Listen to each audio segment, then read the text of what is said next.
The Xbox Partner Preview event took place yesterday, and although this was an event that many thought would be smaller in terms of its scale, that was certainly not the case. Out of nowhere, Xbox have decided to drop one of their best shows over the past few years, obviously excluding the Summer Showcase of course, and then bring us a ton of incredible games with so many Xbox Game Pass announcements and even some shadow drops. Today though, I'm going to be covering all 16 of the brand new announcements, and I won't lie, I'm still kind of in shock by how good this list actually looks. Anyway, let's just dive straight into the announcements and games coming our way.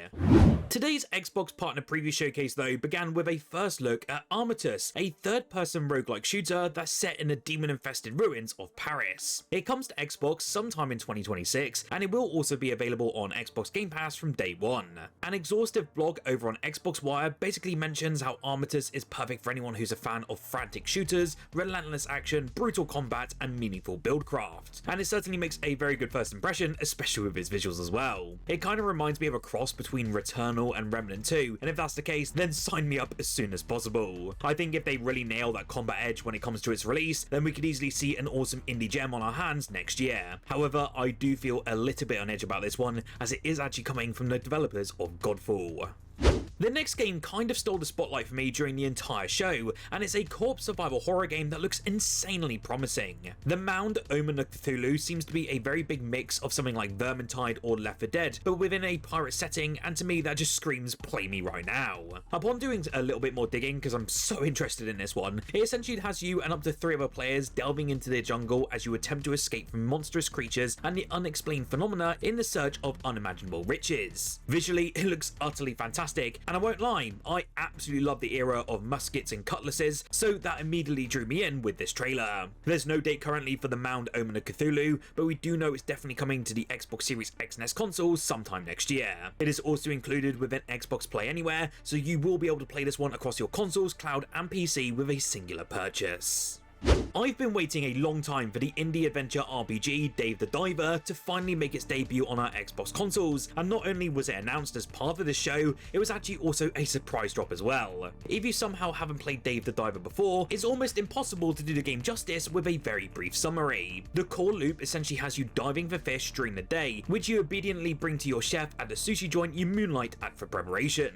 But that's just barely scratching the surface of this one. The diver also battles sea monsters, runs errands for a secret underwater civilization, and eventually manages his own farm. Yes, it is pretty weird. This one though is just not content with simply being an RPG and a management sim, as it's also crammed with so many minigames and genre diversions that constantly surprise you. It's frequently bonkers, but somehow it truly does work. I do recommend this massively, and again, it is available in the Xbox Store to purchase right now.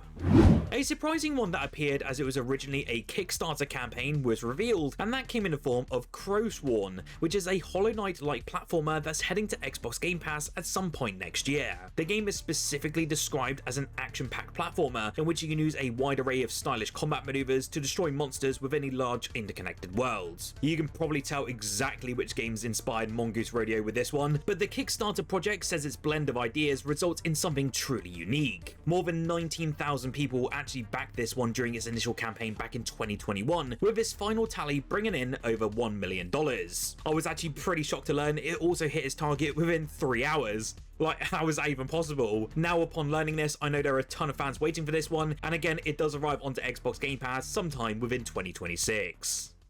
Then we had some very big news, and to me personally, this was easily one of my favourite announcements of the entire showcase. We are getting a brand new sequel to Echo Generation, which is the nostalgia-laden turn-based action-adventure game. Echo Generation 2 is coming next year though to PC and the Xbox ecosystem as a direct sequel to the adventures of Jack, the protagonist of the first RPG adventure that was released in 2024. It is said that it will feature a new deck building combat system with more than 100 unique cards to build combos, perform devastating attacks, and even summon allies. We will also delve into Jack's lost years, exploring a new dimension inspired by the films and video games of the 80s and 90s, and built with a colourful and nostalgic voxel pixel art style. Honestly, the devs over at Coco Cucumber are insanely talented, and I really can't wait to get my hands on this one via Game Pass sometime next year.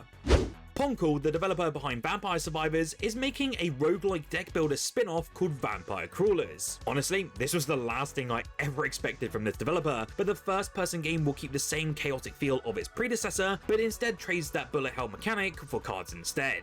It currently has no set release date, but according to the post over on Xbox Wire, it will be coming sometime next year. Though it's exploring a brand new genre, Vampire Crawlers certainly won't look entirely unfamiliar to all of us fans of the Survivor series. Many of the same upgrades players are familiar with, like the Bible, Whip and Garlic, are still there, they're just in another format. Many of the foundational roguelike deck builder elements can be seen in the trailer though, but the Crawlers also puts a spin on this brand new formula. It looks fantastic, it's another game coming to Xbox Game Pass sometime next year. 007 First Light was at this event, but actually in a quite low-key way, which I really wasn't expecting, especially as the game does come out in March and Xbox were actually advertising it for this show. Basically, instead it was a very quick trailer showcasing the Aston Martin Valhalla, which is a brand new Bond car which features the likes of machine guns, gadgets and the like. That was basically it, so no new gameplay really, which was a surprise. We do know though that it's coming to Xbox with Play Anywhere support, which was a lovely perk to see at this show. I won't lie, at first I thought this game was Supermarket Simulator, but then I saw aliens and realised it was something completely different. Roadside Research is a game where you and up to 3 friends take on the role of aliens that are studying humans at a roadside gas station. You will of course have to manage the gas station, try and study human customers, and then try and keep your alien identity hidden from all of those humans. As a co-op game as well, you can be sure you'll get up to all sorts of shenanigans with your fellow aliens. Roadside Research as well does currently have a demo available at the moment in time, and when it launches, it'll first arrive into early access or game preview as you know it. It will be heading our way in Q1 2026 and launching as well day 1 onto Xbox Game Pass. You may have heard it by now, but 2 games have actually been shadow dropped onto Xbox Game Pass following the showcase, and one of those is the survival horror title known as Total Chaos. The surprise nature of this reveal means that there are barely any impressions for this game thus far, but I did come across a review online. The singular review though said that they're actually pretty impressed with this game, giving it an 8 out of 10 score altogether, and from my time, it's a really decent horror game, even though I'm really not one to ever play these sorts of experiences. For me, it's a totally nightmarish survival horror FPS that really hits that sweet spot between impressive and accessible, and visually it's pretty stunning as well. Again, it's out now and on Game Pass, and do check out that live stream if you do want to see me cry and squirm at basically everything here.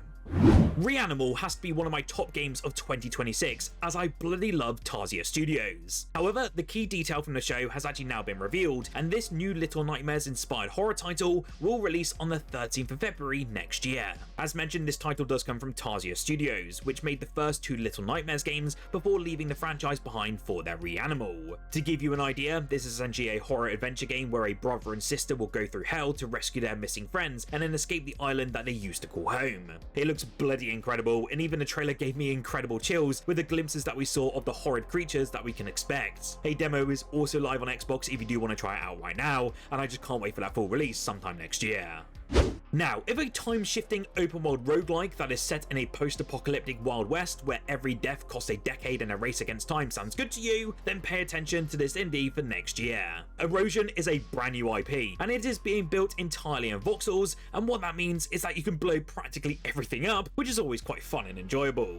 This one though is looking to bring us some pretty intense, fast-paced combat as we delve into different roguelike dungeons. These dungeons of course will be populated with loads of enemies and bosses, but then you'll be able to take them on thanks to various powerful skills and different perks. While doing all of that though, you'll be able to explore a post-apocalyptic Wild West open world and cruise around in a pretty cool and customizable hover-like car vehicle. Xbox does seem to have a knack recently of bringing us some banging indie gems, and this one is also coming to Xbox Game Pass in 2026.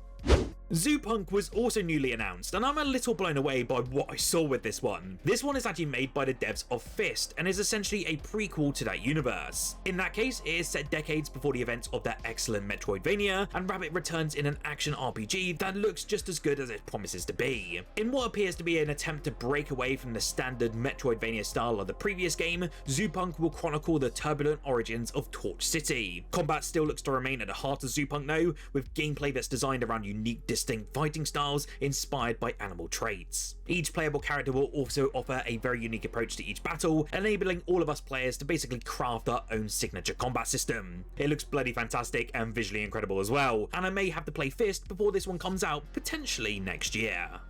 CloverPit is one of my favourite games of this year so far, and it just arrived onto Xbox without any prior notice. This is actually the second one that is available on Xbox Game Pass as a shadow drop, and it's now available on the Xbox One and Xbox Series X and S consoles, and via cloud and the Xbox PC app as well. On the surface, the game does look pretty simple, as you're probably seeing. You're essentially locked in a rusty room that looks like something out of Silent Hill 2, and there's only two ways out, through a door or into a pit. You'll plummet into the latter if you fail to pay off your rapidly increasing debt, and you'll be using a slot machine to try and earn enough money to keep your run going.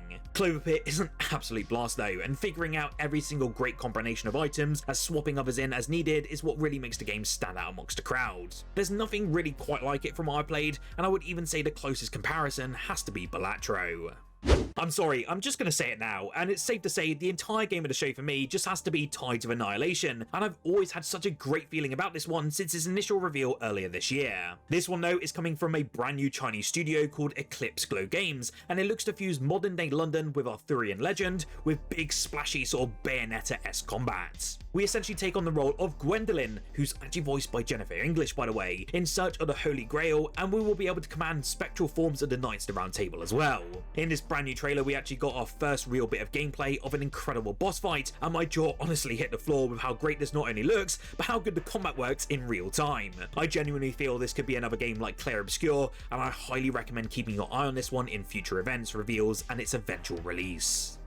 If you remember Raji and Ancient Epic, then that was on Xbox Game Pass, and you probably know it was one of the very few games out there that ever dives into Hindu mythology. Well, last night we got a new game reveal from the same team, and it's called Raji Kaliyuga. The game is actually set to take place 6 years after the original, and centers on Mahabaleshwara breaking free from his imprisonment, with war and conflict as a primary result. We didn't really get many other details, and certainly no gameplay other than a reveal trailer, and she also does fight alongside her brother Dash, which is actually quite good to see. I am hoping this small indie team can really deliver a top tier sequel, and I'm really interested to see if they're going for that sort of third person route, which is totally different than the first entry. Only time will tell though, but this one will also come to Xbox Game Pass as well when it comes as a day one release.